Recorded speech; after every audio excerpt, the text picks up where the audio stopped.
Siksik sa aktibidad ang naging linggo ni Pangulong Ferdinand R. Marcos Jr. Kabilang narito ang pagkilala niya sa siyentista ng bayan sa 2026 National Invention Contest Exhibit. Ang buong linggo ng Pangulo atin pong balikan. Binuksan ni Pangulong Ferdinand R. Marcos Jr. ang kanyang linggo kasama ang mga magsasaka sa Capiz.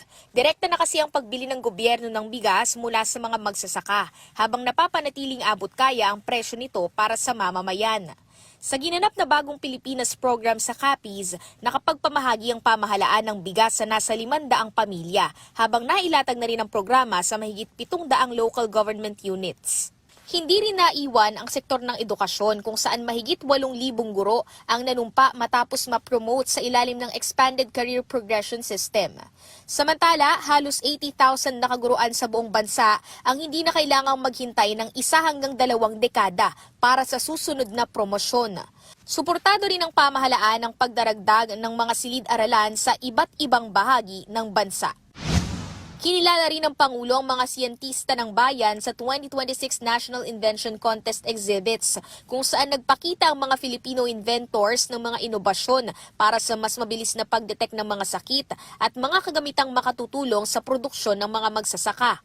Buo ang suporta ng gobyerno sa mga inisyatibang ito at giit ng Pangulo, hindi lang dapat manatili sa laboratorio ang mga inobasyon, kundi dapat maging praktikal na solusyon sa pang-araw-araw na buhay. Pinangunahan ni Pangulong Marcos ang ika-5 Uplift Committee meeting kung saan napag-usapan ang pagsusulong ng Uplift Bill sa Kongreso na layong patatagin ng fiscal flexibility at palakasin ang pagtugon ng gobyerno sa kinahaharap na energy emergency.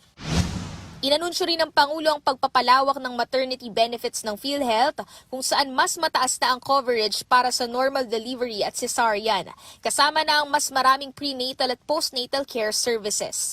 Nais natin matiyak na ang bawat ina ay makakapagpanganak ng ligtas at hindi nag-aalala kung saan kukuha ng pambayad.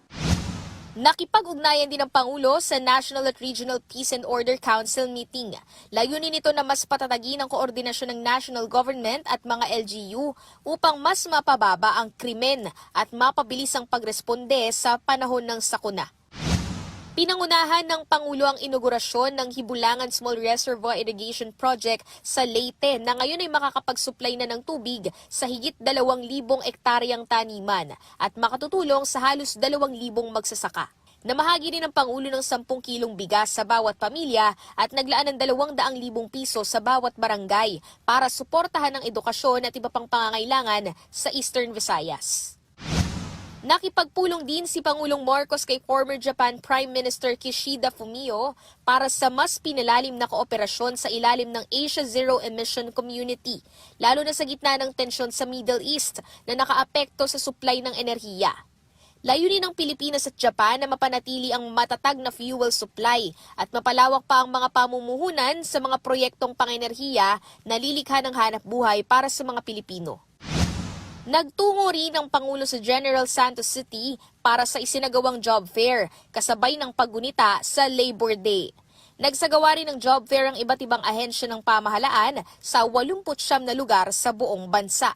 Mula noong 2022, umaabot na sa 6,600 job fairs ang naisagawa ng pamahalaan sa pangunguna ni Pangulong Ferdinand R. Marcos Jr. na nakatulong sa mahigit 1 milyong Pilipinong naghahanap ng trabaho. Sheila Natividad para sa Pambansang TV sa Bagong Pilipinas.